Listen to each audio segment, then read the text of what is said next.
Hello, welcome back. It is so good to see you, and if you're new here, it's really nice to meet you. I'm Monty, and on this channel we talk about all things science fiction and fantasy related, especially when there's a little bit of romance involved. And today is the reading wrap up, where I talk about all the books that I have read throughout the last month or a little while. Time's really fluid on this channel, like I don't stick to strict schedules, so it's whatever I haven't talked about and I've read recently, that's what gets included here.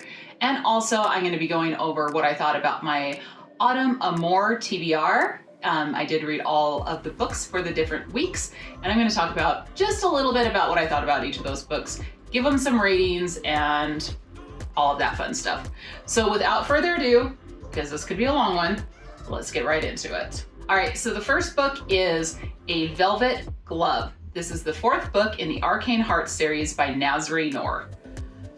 Y'all know I love the Arcane Heart series, and yeah, book 4 of Velvet Glove, loved it too. Like, I cannot say enough good things about this series, nor can I say enough good things about Nazri Noor's writing. I love this author, I love this series, and I am going to be checking out, I did read one book from another one of his series, and there's another series I want to check out. I love the way he writes. So this book takes Jackson Pride and all his friends back to Xander's alma mater, the Grey Haven Academy. And not only does Jackson get to see the school he missed out on going to and experience some fun times with Xander while there, he also gets to meet his childhood hero. I mean, who inspired Jackson to get so far into cryptozoology? Well, we find out in this book. It is such a good read. Plus, we get to find out more about Jackson's prismatic powers and just get to know the characters a lot more. I'm telling you, it's such a fun read. We're not really introduced to like a whole new pantheon, but there are some new gods that pop up. It's completely fun and so exciting. If you like books like this, if you like books about, you know, the paranormal, it's an urban fantasy with like different gods and mythical creatures coming into it, this is definitely the series for you. I will warn you, it is an M-to-M romance, so just be aware of that. Personally, I think it's super well written, and it's a fun ride, and I love it. It's such a good romance story, and it's such a good romance series. Like, I hope the series continues for quite a while. I've got a few more books left in the series to get through, and I'm looking forward to each and every one of them. So this book I gave 4 stars. Next up is Flor's Fiasco. This is book 17 in the Ice Home series by Ruby Dixon. Now, I have made a whole video going over this book in depth with spoilers. You know how I work on this channel. Like, yeah, if I love it, I talk about it, and I want to talk about it like in depth. So if you're just looking, this is the perfect place to go if you just want like the quick little blurb about it with no spoilers. Flor's Fiasco comes right after Daisy's decision, and we get kind of a preview of what's going to happen in Flor's Fiasco. This much in Daisy's decision, but Flor's Fiasco definitely was like a spanner in the works in what like I thought was going to happen in the series. I think what most people thought was going to happen in the series. And this book follows Flor de Liza, who is one of the residents of Ice Home. So she was on the ship that crashed with the gladiators and the other humans, and she is one of the last few humans, so there's 2 humans remaining that have not found their lifelong partners, their mates, and there are 2 members from the island group. So one of them is Rahal, who is the leader of Tallhorn, and there is Irek, who is the leader of Shadowcat. Flor knows in her heart that eventually her little Cooey is gonna start singing to Rahal, they're gonna end up together, and you know, because he is so sweet. When Flor's Cooey doesn't sing to Rahal, she's surprised. I was surprised, but maybe we shouldn't have been surprised because the way it works out is perfect, and I really thought they were a really cute couple. I loved how their dynamic, super sweet. Like I said, I'm not giving away any spoilers, just know that this book There are some plot twists in it, and I absolutely love it. So if you love a good romance with some plot twists, this may be the book for you. With this book, I gave it 3 stars. All right, so next up is a new author, at least to me, to this channel, and I've read 3 books by her in this last month. The first 2, I'm gonna just kind of put them together because they really should have just been 1 book. I don't know why they were published separately, why she chose to do that. Look, it's an author's prerogative, right? But that is A Serpent's Touch and Serpent's Claim. So Serpent's Touch is the Rivers of Mist book 1, and Serpent's Claim is Rivers of Mist book 2, and they're both by Marina Simcoe. So this is a romantic fantasy book that takes our heroine, I think you pronounce her name Amira or Mina? But anyway, she works for a traveling carnival called Madame Tan's Freak Show. Yeah, like I would be super surprised if we saw freak shows in the modern day world, but whatever. So she is the ticket taker. She also cleans up around the freak show. People pay to go see objects and animals and creatures that are not of this world. Anyway, so all this stuff comes from the land. It's the land of the Fae. It's called the Nerfir. I think that's how you pronounce it. I don't know. Anyway, that's the land. It's another dimension. It's where mythical creatures kind of live. So Madame Tan has these guys named Brax, and they are mind-controlled, demon-looking slaves, and they're the ones that go to and from the Nerfir to fetch these objects, the creatures, and bring them back to the freak show. And poor Amira is just this lowly human who was rescued by one of the Brax when she was very young, and she's been raised around this freak show. It's kind of wild. And it is the story about her running into one of the exhibits that doesn't want to be an exhibit and helping him escape. And that's really the first book. Book 2, which is really the second part of the story, is their adventures as they go into the Nerfir and having to navigate that whole thing. So I'm going to tell you, part 1, book 1, follows the whole romance formula like to a T. I could have told you what was going to happen, and the only criticism I have of that book is that it sounds like there should be stakes, but trust me, like when they're making their grand getaway, it just felt like there were no stakes involved in it. I'm telling you, it's so weird. Book 2, however, part 2, it was crazy because it was so, the plot did not go where I thought it would. It had some twists and turns. It was amazing. Loved it. Loved the second part. I'm telling you, read the first part so you can get to the second part. It's really good. The second book is just far superior. So for the first book, I gave it 3 stars. For the second book, I gave it 4 stars.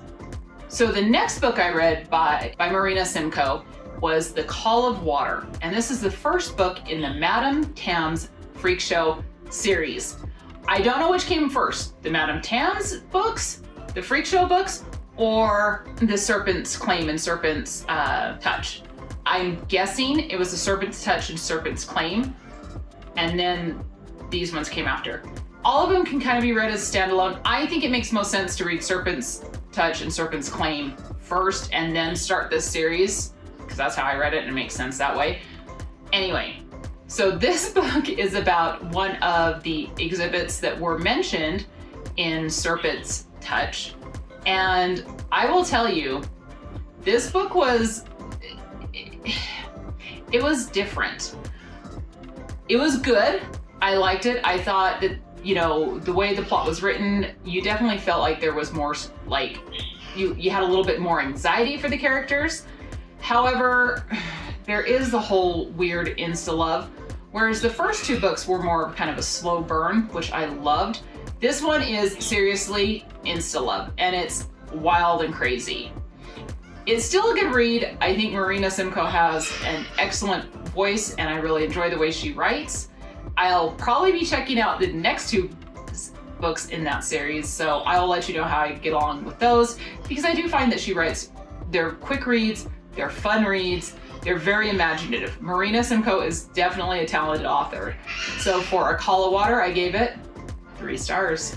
Okay, so finally we're moving on to my Autumn Amour wrap up. What did I think about the books that were on my TBR? Did I read all of them? Yes. What did I think of them? It's a mixed bag. So the first book for week 1, which was historical romance and or contemporary romance, I picked a contemporary romance and I picked Hot Asset. And it's the first book of the series, 21 Wall Street by Layne. I don't like contemporary romance. Oh my gosh, do I not like contemporary romance. And unfortunately, this book failed me. Like, I wish I could tell you that I love this book. I didn't. I will say this, it's well written, it's fine. Like, it's just fine. It's not like awful. I'm not gonna rant about it. It's fine. It is what it says on the tin. It is a contemporary romance about Wall Street stockbrokers and financial investors.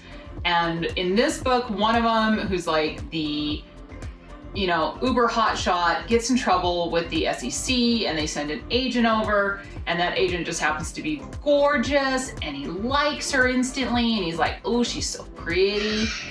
And like, yeah, that's, you know where this book is going. I found it to be, it was just easily predictable. And even like where there's supposed to be a plot twist, I saw it coming a million miles away. The author writes really well. It's well written. It's a contemporary romance.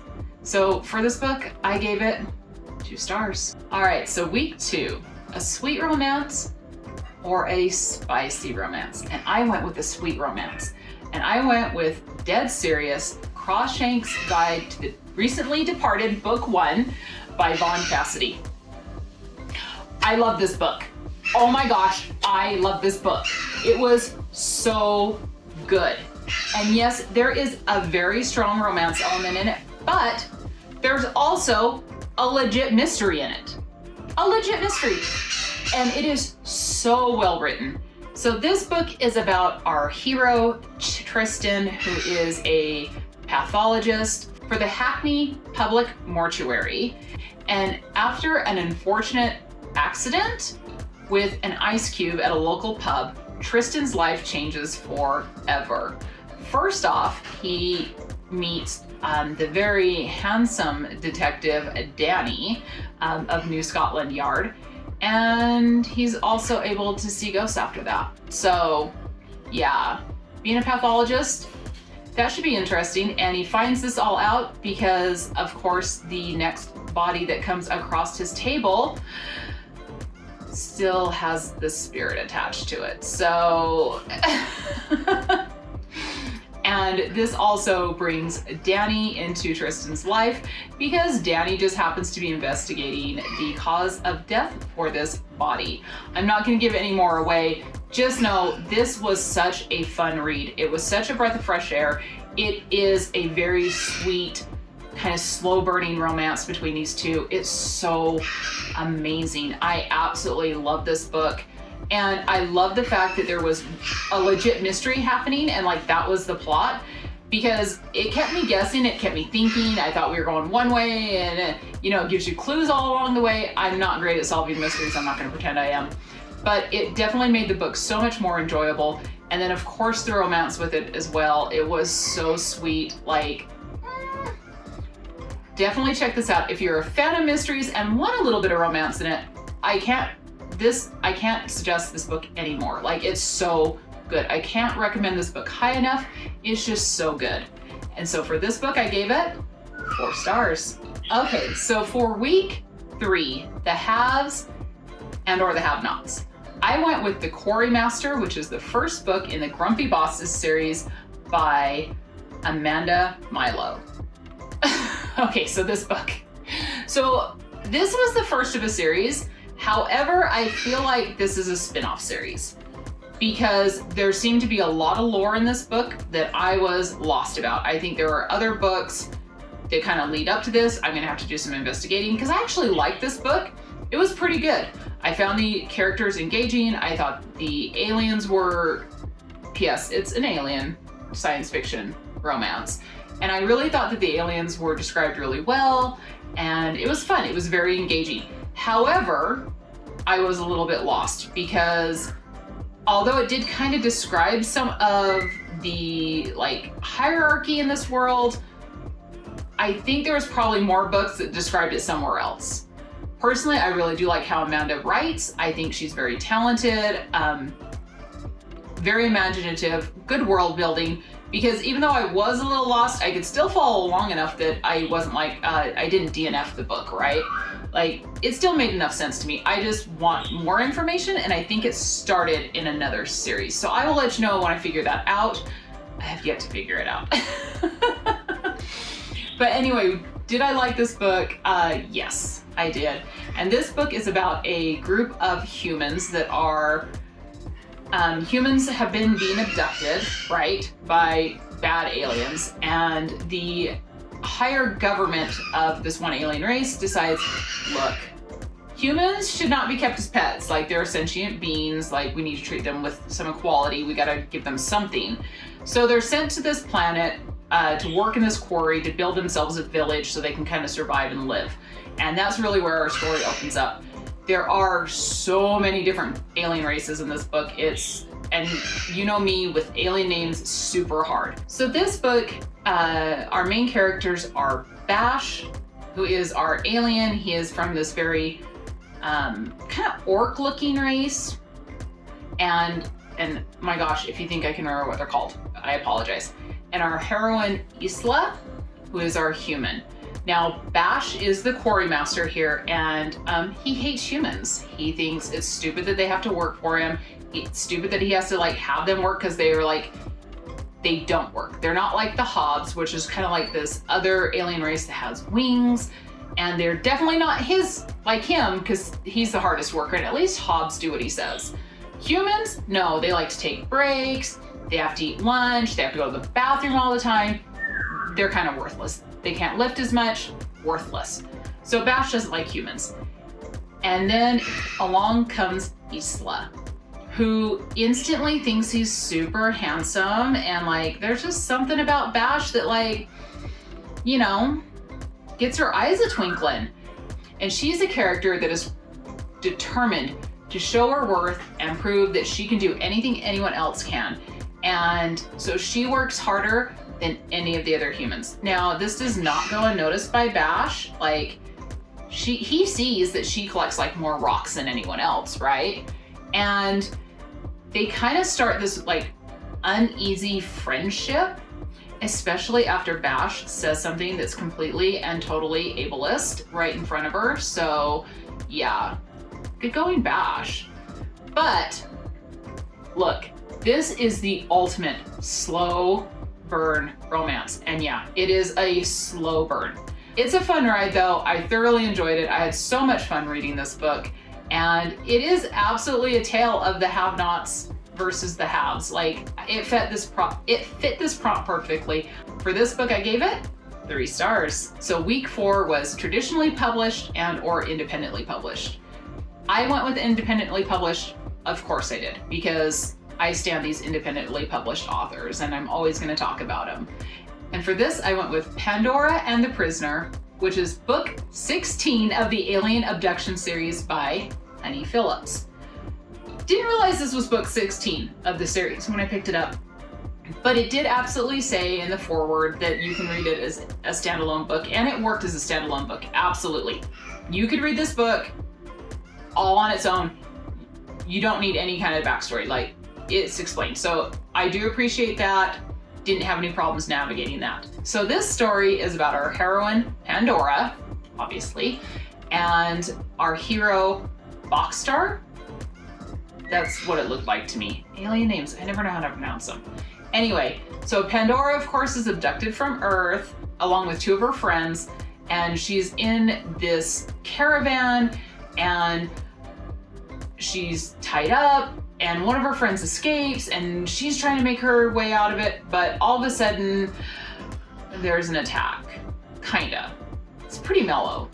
Pretty much she falls asleep because of gas. So this is where Boxcar comes in, and Boxcar is our hero. He is this alien fugitive that is raiding these caravans on this planet with his band of alien friends because he was once in prison. I bet you can't guess what prison he was in. If you don't know, I'm gonna link a video right here. He was in Folsom Prison. Of course he was. And once he was able to escape, P.S. I think that prison sucked because every person I've heard that's been in Folsom Prison has escaped Folsom Prison, but we'll get to that another time. So when he escaped Folsom Prison, he was helped by his friend that he's currently attacking caravans with, and he's doing this because he has no other way to make money. He lost everything when he went to prison. By the way, he was falsely accused. And when he's raiding this caravan, he comes across Pandora, who is asleep because of the gas, and he decides instead of taking valuables like silks and jewels, he takes Pandora. And this is the story about them trying to navigate the world they're in. And yeah, of course, there's romance. It's not insta-love, but it's pretty close to insta-love. This is not a slow burn. I do love this. I do love Honey Phillips' writing. This is the 5th book I've read by her. They're fun. What can I say? They're not going to be groundbreaking in any way, shape, or form for you, but they are fun. So for this book, I gave it 3 stars. All right, so there's my wrap-up done. I definitely enjoyed all of the books that I read for Autumn Amour for the most part. It was so much fun to participate in that, even though the one book kind of let me down. The rest of them did not disappoint, and I think it's great that we celebrated a month dedicated all to romance and calling it like Amour instead of trash. So love that. I definitely enjoyed participating in Autumn Amour. I had a great time. I thought the prompts were really good, and it did allow me to pick up a couple of authors that I had never read before, and I absolutely loved that. And I hope you did enjoy this video. If you did enjoy this video, please do consider giving me a little like, give me a little love on this channel. And if you do want to see more from me, you can always hit the subscribe button and let me know if you've read any of these books, or if you're going to be reading any of these books, let me know in the comments down below. And until next time, take some time for yourselves, and love you, bye.